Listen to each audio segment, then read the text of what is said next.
Land cruiser స్మగ్లర్తో కేటీఆర్కు సంబంధాలు. అసలు కేటీఆర్ సంబంధాలు లేనిదే వాళ్ళతోటి అన్ని సంబంధాలే. అయితే కారు పార్టీ అక్రమంగా తెచ్చిన లగ్జరీ కార్లపై నడుస్తున్నది.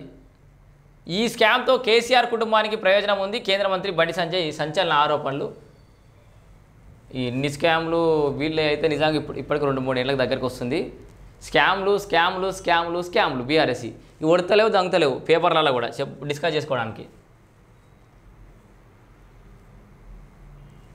ఇగో ల్యాండ్ క్రూజర్ వాహనాల స్మగ్లర్ బసరత్ ఖాన్తో కేటీఆర్కు సంబంధాలు ఉన్నాయని, అతను స్మగ్లింగ్ చేసిన ల్యాండ్ క్రూజర్ వాహనం కేటీఆర్ వాడుతున్నారని కేంద్ర మంత్రి బండి సంజయ్ కుమార్ ఆరోపించారు. చూసిరా, స్మగ్లింగ్ చేసిన కారును కేటీఆర్ వాడుతున్నారని ఒక కేంద్ర సహాయ మంత్రి ఆరోపణలు చేస్తున్నట్టే ఖచ్చితంగా ఆయనకు నిప్పులేందే పొగరాదన్నట్టు అక్కడ ఏదో ఉంది కథ.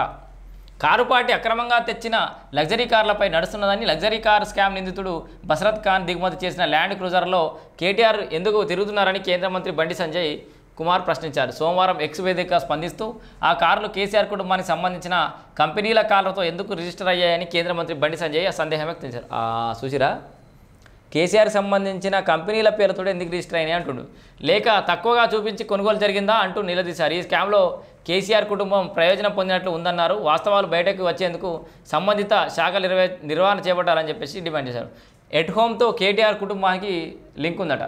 అగో ఏంది, 8 వాహనాలను స్మగ్లింగ్ చేసినట్లు డిఆర్ఐ అధికారులు విచారణలో బసరత్ ఖాన్ ఒప్పుకున్నాడు. ఆల్రెడీ నేను కార్లను స్మగ్లింగ్ చేసినాను ఒప్పుకున్నటువంటి వ్యక్తి ఉన్నాడు. ఆల్రెడీ తాను స్మగ్లింగ్ చేసిన 8 ల్యాండ్ క్రూజర్ వాహనాల నెంబర్లను అధికారుల ముందు బసరత్ ఖాన్ తెలియజేశారు. ఆ వాహనాల్లో కేటీఆర్ వాడుతున్న వాహనం కూడా ఉన్నట్లు అంగీకరించినట్లు వెల్లడైంది. కేటీఆర్ వాడే వాహనం ఎట్ హోమ్ హాస్పిటాలిటీ సర్వీస్ పేరుతో రిజిస్టర్ అయినట్లుగా డిఆర్ఐ అధికారులు అయితే గుర్తించారు. ఎట్ హోమ్ కంపెనీపై అధికారులు విచారణకు సిద్ధమయ్యారు. ఎట్ హోమ్కు కేటీఆర్ కుటుంబానికి మధ్య ఉన్న లింక్పై అధికారులు అయితే వీళ్ళు ఏం చేసినట్టు ఈ బసరత్ ఖాన్ అనేట ఏం చేసినట్టు అంటే విదేశాలకు సంబంధించిన ల్యాండ్ క్రూజర్ తీసుకొచ్చి అక్కడ మన లెఫ్ట్ సైడ్ డ్రైవింగ్ వేరే సైడ్ ఉంటుంది. మన ఇండియాలో ఒక సైడ్ ఉంటే మనది రైట్ సైడ్ ఉంటే వాళ్ళ లెఫ్ట్ సైడ్, అట్లా లెఫ్ట్ సైడ్ ఉన్న స్టీరింగు ఆ కర్రకాన డ్రైవ్ మొత్తం ఆ ప్యానల్ను మొత్తం తీసుకొచ్చి మళ్ళీ ఇండియాకి తగ్గిపోయేటట్టు ఇక్కడ సైడ్ మన దగ్గర నిబంధనలు ఎట్లున్నాయి, మన దగ్గర ఎట్లా నడుస్తాయో కార్లు అట్లా ఆ సైడ్కి అయితే ఆ డ్రైవింగ్ సీట్ని స్టీరింగ్ని దాన్ని మొత్తం మెకానిజం మొత్తం కూడా మార్చేసిండు. ఇట్లా మార్చుకుంటా తక్కువ ధర చూపెట్టిర్రా, మరి ఏ రకంగా స్మగ్లింగ్ చేసిన అనేది తెలియాలి. సో మొత్తానికి అయితే ల్యాండ్ క్రూజర్ స్మగ్లర్ తోటి కేటీఆర్ సంబంధాలు ఉన్నాయైతే బండి సంజయ్ గారు చెప్తున్నారు. దాంతోపాటు మీకు ఈ విషయాలు కొన్ని బండి నంబర్ కార్ నంబర్లు కూడా కొన్ని చెప్పిండు. ఒకసారి చూద్దాం. మేము వెలుగులో ఉంది, అసలు ఎట్లా జరిగిందో కూడా చెప్పారు, ఇలా క్లియర్గా రాశారు.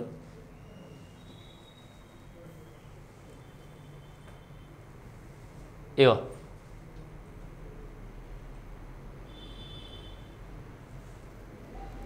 30కి పైగా లగ్జరీ వాహనాలు ఈయన దిగుమతి చేసుకుంటే ఏంది ఎవరి బసరత్ ఖాన్ అంటే 100 కోట్ల కస్టమ్స్ సుంకం ఎగవేత మోసంలో ప్రమేయం ఉందనే ఆరోపణలతో హైదరాబాద్ చెందిన లగ్జరీ కార్ల డీలర్ గచ్చిబౌలిలోని Hyderabad car lounge owner Basarath ఖాన్ను అహ్మదాబాద్లో 16న directorate of revenue intelligence DRI ఆఫీసర్లు అరెస్ట్ చేశారు. Mohammed EV, Cadillac Escalade, Rolls Royce, Lexus, Toyota Land Cruiser, Lincoln Navigator వంటి ప్రీమియం మోడళ్లతో పాటు 30కి పైగా లగ్జరీ వాహనాలను ఈయన దిగుమతి చేసుకున్నట్లు ప్రాథమిక విచారణ వెల్లడైంది. బసరత్ ఖాన్ అమెరికా, జపాన్ వంటి దేశాల నుంచి లగ్జరీ కార్లను తెప్పించుకొని శ్రీలంక లేదా దుబాయ్ ద్వారా భారతదేశానికి మళ్లిస్తున్నట్లు ఆఫీసర్లు గుర్తించారు. అమెరికా, జపాన్లో అక్కడి వాహనాల మేరకు లెఫ్ట్ హ్యాండ్ డ్రైవ్ కార్లను ఉత్పత్తి చేస్తుంటారు. అందుకే వాటిని దుబాయ్, శ్రీలంక తీసుకొచ్చాక లెఫ్ట్ సైడ్ డ్రైవ్ నుంచి మన దేశ డ్రైవింగ్ విధానానికి తగ్గట్టుగా రైట్ హ్యాండ్ డ్రైవ్కు మోడిఫై చేసి నకిలీ పత్రాలతో ఇండియాకు దిగుమతి చేసుకున్నారనే అభియోగాలు ఉన్నాయి. ఈ క్రమంలో కస్టమ్స్ ట్యాక్స్ నుంచి తప్పించుకునేందుకు లగ్జరీ వెహికల్స్ను వాటి అసలు విలువలో దాదాపు 50% పైగా తక్కువ అంచనా వేసినట్లు ఆయనపై ఆరోపణలు అయితే ఉన్నాయి. సో ఇట్లాంటి వ్యక్తి